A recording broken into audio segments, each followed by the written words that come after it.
In this video, I will show you how you can set up facial recognition on your Samsung Galaxy A37 or the A57.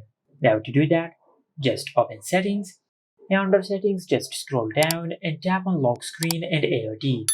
From here, just tap on Screen Lock and Biometrics, then enter your lock screen PIN.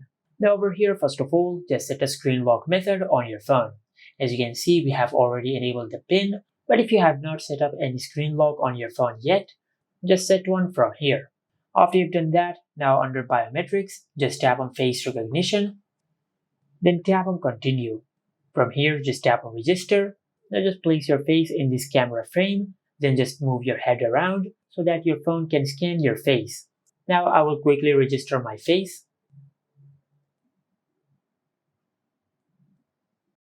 Now once you have registered your face, now you can unlock your phone using your face, just like that.